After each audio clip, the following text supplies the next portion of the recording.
If you're a Kit Guru regular on YouTube, you'll know that as well as our hardware reviews, we also do sponsored build videos to showcase new products and features. So today I'll be continuing our Thermaltake Build series to show you this. It's the Thermaltake Ceres 350 MX, and I've been landed with the bubble pink version. It's available in several different colours. Bubble pink, it's not really my cup of tea, but Dominic seems to like it. He says that it's got a Miami vibe to it.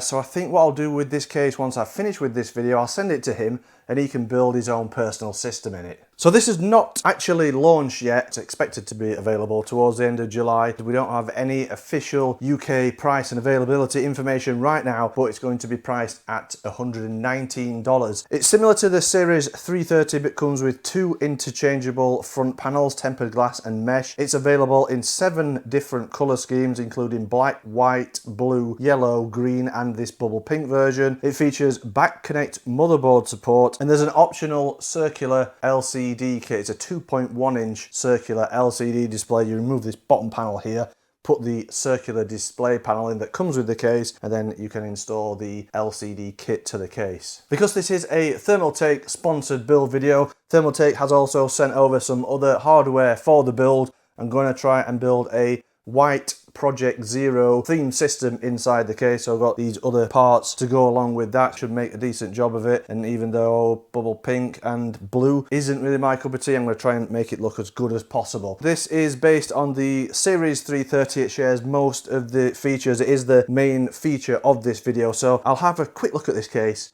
give you a bit of a rundown of the features. On the outside it's pink, internally it's blue, but on the side it's got this tempered glass side panel with a black surround. Apparently this has always been a feature in pink Thermaltake cases, this tempered glass panel with black surround, so they've stuck with this. So it's easy to remove the side panel, a couple of screws, then it just slides backwards.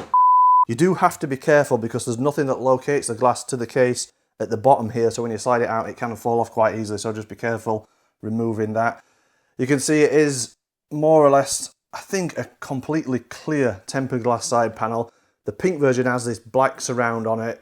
The other versions will be colour matched to the blue, green and the yellow. So it's just the pink one and obviously the black one that comes with the black surround on the tempered glass. On the top of the case towards the front is the front I/O connectivity. On there is a USB 3.2 Gen 2 Type-C port, 2 USB 3.0 Type-A ports, individual 3.5mm audio jacks for headphones and mic, and a power and reset button. The case comes with interchangeable front panel, so you can either install this tempered glass, it comes with the tempered glass installed, or you can switch to a mesh front panel. The whole front panel is removable as well. Just give it a pull from the bottom and then it comes out. You can see on the back of this front panel there's 4 screws.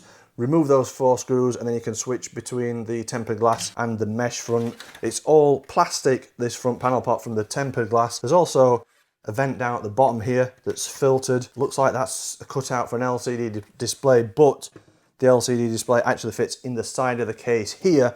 This panel can be removed, just a couple of screws holding that in place, then that panel just pops off. Further back is a vented panel, a couple of thumb screws, that slides backwards, and inside you've got a dust filter in there with a blue frame, and it's a nylon dust filter. This is magnetic and it just pulls out quite easily. Then in the accessories box is this panel for the LCD display. You just push that into the same place as the other one and then pop the screws back in. One thing that Thermaltake's got really well sorted is the colour coding, or the colour matching of the panels. So the steel panels and the plastic panels all are in the same shade of pink. Sometimes that's not the case. Sometimes you'll see a difference between plastic and steel panels, but Thermaltake's done a really good job at getting all these colour coded and matched really nicely. Behind that glass panel there's a big dust filter that just holds on with magnets. It hooks in at the bottom and then is magnetic further up. It's again a blue plastic frame with a nylon dust filter in there. Behind that you can see that there are some fans pre-installed. So the Ceres 350 MX comes with 2 140mm CT140 ARGB Thermaltake fans pre-installed to the front. There's a non-RGB 140mm fan in the rear. This front is also removable, so the radiator bracket or fan bracket is removable. There's just 4 screws to take out.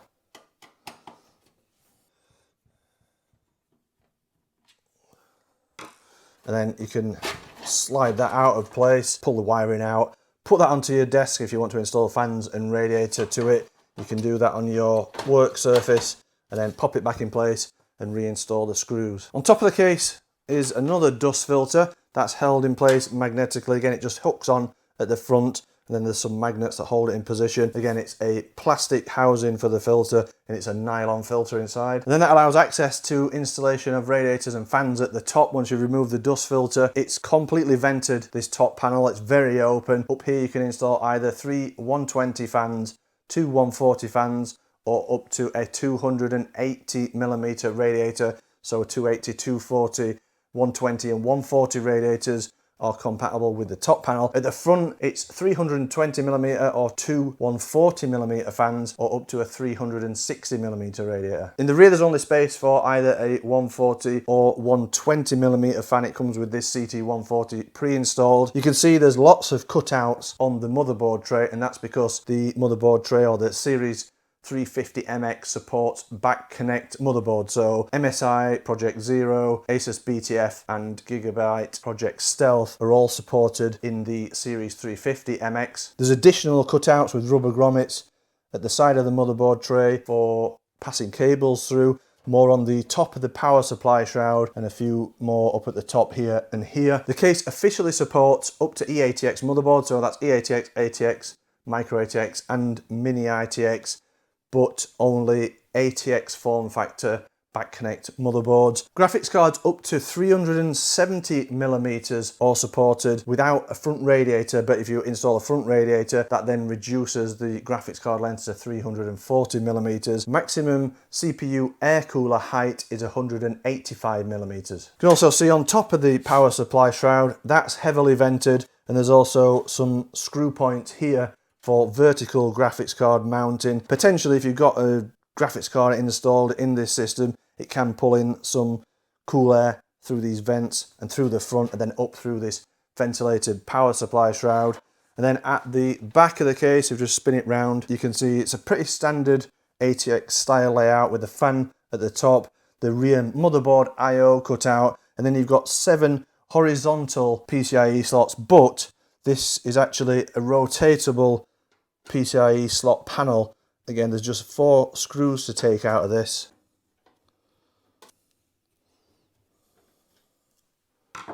Remove the cover plate that's held on with these 2 thumb screws. Then this PCIe slot panel just slides out to the side.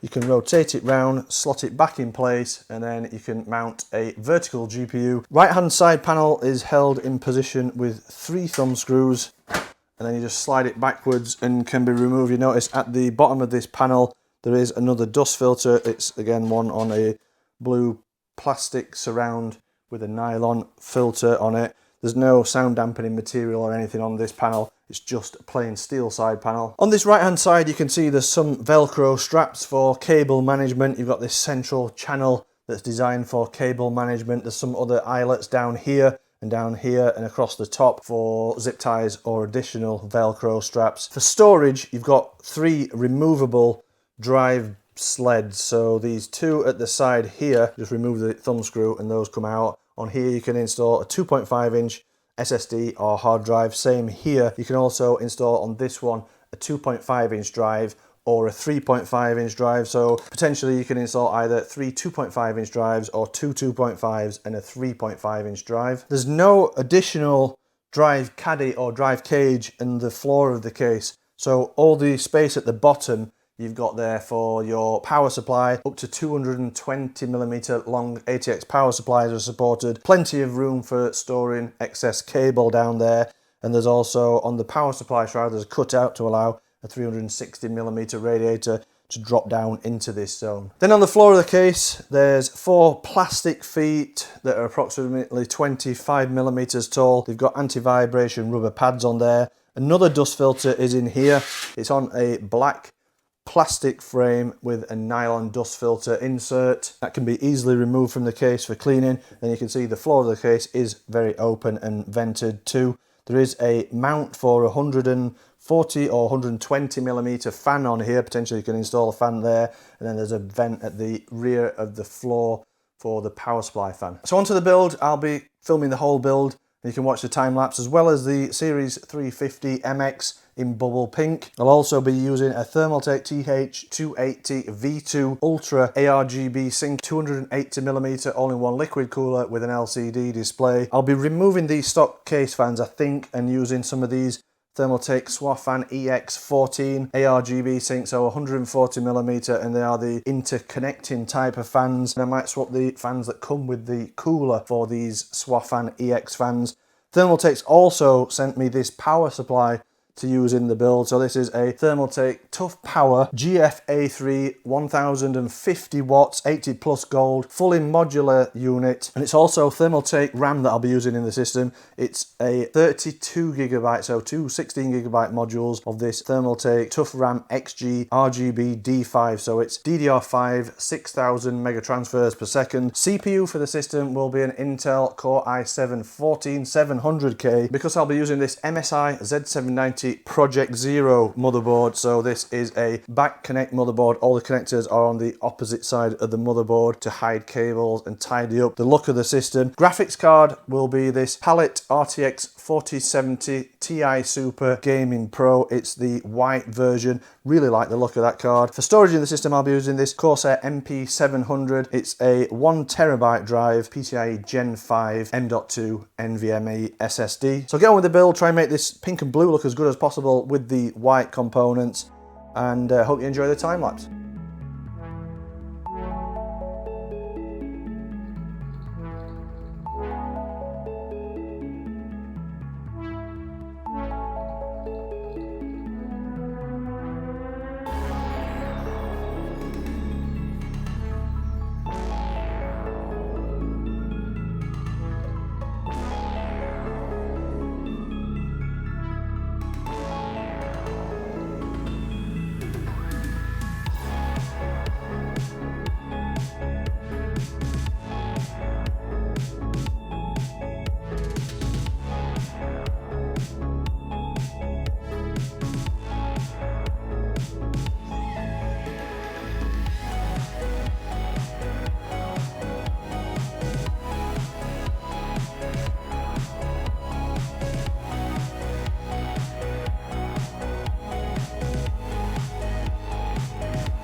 So build's complete. You can see everything's working as it should be. The systems are all up and running. You might notice that during the time-lapse, the build, I actually had the AIO in a slightly different orientation with the cable coming out the side. I prefer the look of it with the cable upwards. Radiators installed at the top of the case, 280mm with 240mm Swafan EX14 ARGB sync fans. I also replaced the front CT140 fans with the Swafan 14. There's another one of the Swafan 14 in the rear of the case. Really nice looking build in the end. It's looking better than I expected it to be with this pink and blue. I think a white system really suits this case. It'll look better with white, I think, than a black system. Built inside here. Vertical mounted graphics card. I really like the look of that graphics card. This is not a review of the case, so I've not done any in-depth thermal testing, but I did do a quick combined Cinebench R23 and 3D Mark Speedway stress test. Both the CPU and GPU temperatures look good for a decent airflow case. MSI Project Zero board looks great in this case. There's no cable clutter around this side where you see all the hardware. Around the other side, it's really easy to connect up cables. All the cutouts are in the correct positions, and the cable management is decent in this case too. There's a central cable management channel that runs down the back of the motherboard tray. Plenty of Velcro straps, points to zip tie cables down to, so quite easy to use for building a system this case, and I think it's turned out looking better than I expected originally. Let me know what you think of the Series 350 MX, and let me know what you think of the build in the comment section. If you've enjoyed watching this video, don't forget to give it a thumbs up. Subscribe to Kit Guru if you're not already subscribed. If you want to help support us, you can always head over to the store and pick up some of our merch, or you could even subscribe to our Patreon. And as always, if you want to catch up on all the in-depth technical reviews, head over to the website.